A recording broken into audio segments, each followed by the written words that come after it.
अस्सलामुअलैकुम, welcome to जेएफएक्स mentor. मैं आपका टीचर इमरान और आज एक और 3D कैमरा की क्लास यानी आफ्टर इफेक्ट्स में 3D कैमरा। और आज हम देखेंगे फोकस यानी डेप्थ ऑफ फील्ड और फोकस, ये दोनों क्या चीज़ें हैं, इसको किस तरह से यूज़ करेंगे, इसका क्या फ़ायदा है। तो आइए स्टार्ट करते हैं।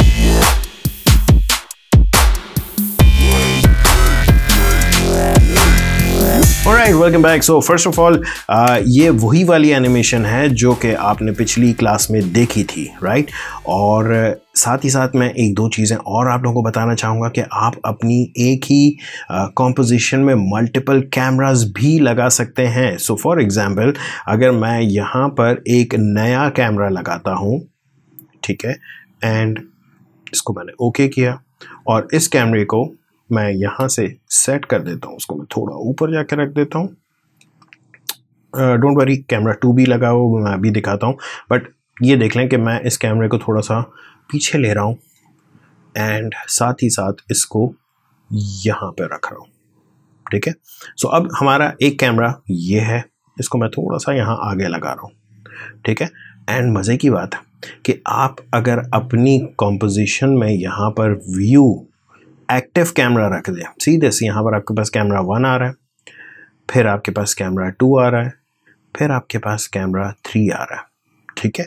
सो ये आपका 2 कैमराज है। अगर आप यहाँ पर रखते हैं एक्टिव कैमरा पे, सीरियस आपकी ये एनिमेशन जो चल रही है, चलते चलते हमारे पास जैसे ही कैमरा 3 आएगा हम उसी पर अटक जाएंगे। सो कहने का मकसद ये कि यहाँ पर अगर आप एक्टिव कैमरा रखें तो एक ही वक्त में आप अपनी एनिमेशन में 2 या 3 या 4 कैमरास जितने भी दिखाना चाह रहे हैं, जितने एंगल से कोई चीज़ दिखाना चाह रहे हैं, आप दिखा सकते हैं। एनीवेज, ये टॉपिक हमारा एक्चुअली नहीं था। हमारा टॉपिक एक्चुअली जो था वो था डेप्थ ऑफ फील्ड। और वो क्या चीज़ है, ये छोटी सी एक एनिमेशन मैंने यहाँ पर कैमरा 2 पे की हुई है, वो ज़रा देख लें पहले, तो फिर आपको समझाता हूँ कि किस तरह से करना है। सो इस वक्त करंटली हमारा PS जो है फोकस में है, और अगर आप गौर से देखें तो आफ्टर इफेक्ट्स का जो आइकन है वो ब्लर है, ठीक है। एंड जैसे ही हमारा कैमरा आगे आता है, ये रिवील हुआ, और ये रिवील होने के बाद फोकस हुआ, राइट। एंड देन हमारा GFX-M जो है वो फोकस में आता है और हमारा कैमरा उसके पास जाके खड़ा होता है और बिल्कुल ये फोकस में रहता है। नाउ ये किस तरह से होगा, इसको देखने के लिए हम जल्दी से यहाँ पर एक न्यू कैमरा लगा रहे हैं, सही है।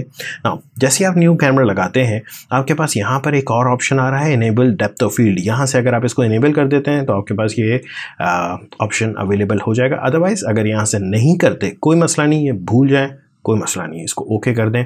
हम इसको बाद में भी अप्लाई कर सकते हैं। किस तरह से, सिंपली आप अपने कैमरा की प्रॉपर्टीज़ में जाएँ यहाँ से, सही है, और यहाँ पर आपके पास दिया हुआ है camera options. Now camera options में जाने के बाद आपने करना है डेप्थ ऑफ फील्ड को ऑन, ठीक है। नाउ ये क्या चीज़ है, मैं आपको थोड़ा सा समझा दूं। पहले इसको थोड़ा सा कैमरे को मैं पीछे ला रहा हूँ, सॉरी कुछ गलत चला गया, इसको मैं पकड़ के थोड़ा सा यहाँ साइड में रख रहा हूँ। नाउ अब आपको गौर से देखें तो तीनों चीज़ें दिख रही हैं। अच्छा, एक और चीज़ कि मेरा कैमरा इस वक्त मेरे ख्याल से 50 mm है, मैं इसको 35 mm पे कर रहा हूँ, ठीक है जी। Now this is good. अब अगर आप देखें तो हमारा जो, इसको मैं फुल क्वालिटी पे दिखा दूं, इस वक्त अगर आप देखें तो हमारा तीनों चीज़ें साथ साथ दिख रही हैं, ठीक है। एंड और यहाँ पर नीचे आपके पास डेप्थ ऑफ फील्ड ऑन है, right. Now depth of field के साथ साथ जैसे आपने डेप्थ ऑफ फील्ड ऑन की थी, यहाँ देख रहे हैं आपके कैमरे पर एक और लाइन आ रही है। अगर मैं इसको ऑफ कर दूँ तो ये लाइन गायब हो जाती है, ठीक है। मैं इसको ये समझाना चाह रहा हूँ कि ये जो लाइन है, this is your focus, right.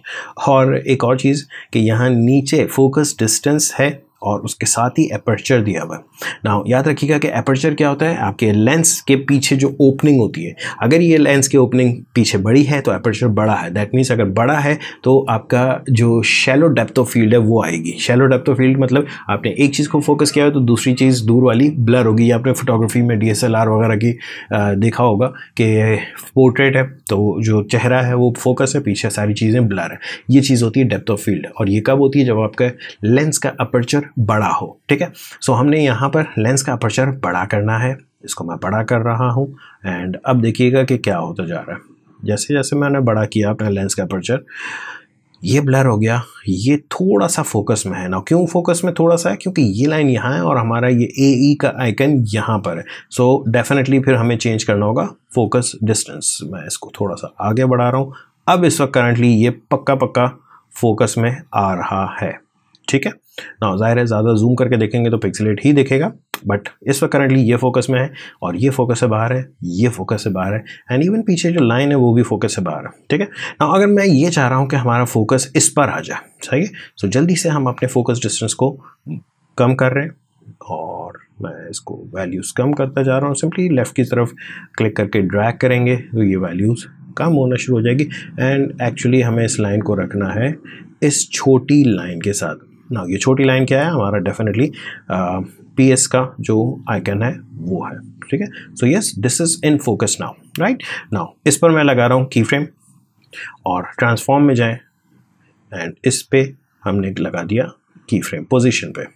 याद रखें मैं पॉइंट ऑफ इंटरेस्ट को चेंज नहीं कर रहा हूँ इस वक्त करंटली, सही है, और इनफैक्ट पॉइंट ऑफ इंटरेस्ट को मैं लगा रहा हूँ हमारे इस GFXM के आइकन पे। ठीक है, ऑलराइट, फर्स्ट थिंग मुझे अपने पोजीशन को चेंज करना है। सो मैं तकरीबन 3 सेकेंड्स में या बल्कि 2 सेकेंड्स में जा करके, अच्छा इसको फुल से हाफ कर देता हूँ, बिकॉज याद रखिएगा कि ये जब आप डेप्थ ऑफ फील्ड अप्लाई करते हैं बहुत ज़्यादा स्लो होने लग जाता है हमारा कैमरा, और मैं सिंपली इसकी पोजीशन को यूं ला रहा हूँ। जैसे ही हमारा कैमरा यहाँ तक आया, अब मैं चाह रहा हूँ ये फोकस में आ जाए, लेकिन इस वक्त ना आए, तकरीबन मैं पीछे ला रहा हूँ अपने प्ले हेड को और तकरीबन यहाँ से हमारा फोकस चेंज होना शुरू होगा। ठीक है, सो हमारे जो फोकस डिस्टेंस है उस पर मैंने यहाँ पर एक की फ्रेम ऐड किया और यहाँ तक आते आते हमने अपना फोकस डिस्टेंस चेंज करना है, यानी फोकस डिस्टेंस ये वाली लाइन इसको हमें यहाँ पर लाना है। इसको बढ़ाएं जल्दी से और इसको ले आए यहाँ तक। ये हो गया हमारा फोकस। ठीक है जी, ऑलराइट, देन उसके बाद हम मज़ीद अपने इसको मज़ीद एनिमेट करेंगे यानी कैमरे को, और हमारा जो GFXM है वो सामने आएगा। ठीक है जी, बल्कि एक काम करते हैं, हम इसको डायरेक्टली GFXM के पास ही ले जाते हैं। सी हमें इस वक्त इसको मैं बहुत करीब लेके जा रहा हूँ और इस वक्त करंटली यस ये ब्लर दिख रहा है, क्यों? क्योंकि अब हमारा जो फोकस डिस्टेंस है वो बहुत बाहर की तरफ निकला हुआ है। ठीक है, सो हम एक काम करते हैं कि हमारा जो फोकस डिस्टेंस है उसको हम कम कर रहे हैं मज़ीद।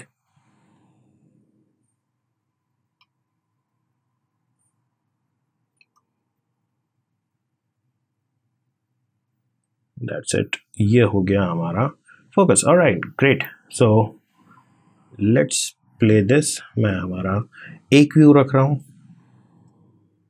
एंड चेक करें ज़रा हमारी एनिमेशन क्या बनी है।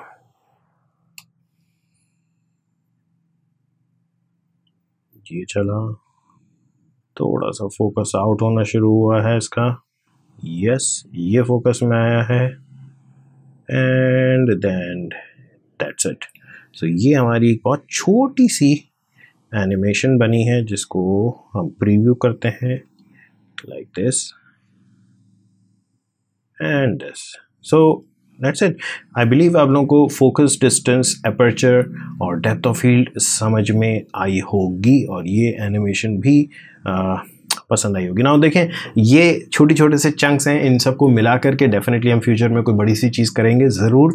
मैं ये चाह रहा था कि छोटे छोटे से फीचर्स आप लोगों को छोटी छोटी सी वीडियोस में ज़रा जल्दी जल्दी बता दूँ। अभी भी मुझे पता है ये वीडियो थोड़ी सी लंबी हो चुकी है, but that's totally fine. I believe आप लोगों को ये क्लास पसंद आई होगी। अगर पसंद आई तो प्लीज़ लाइक करें और अगर सब्सक्राइब नहीं किया तो प्लीज़ सब्सक्राइब करें। Thank you.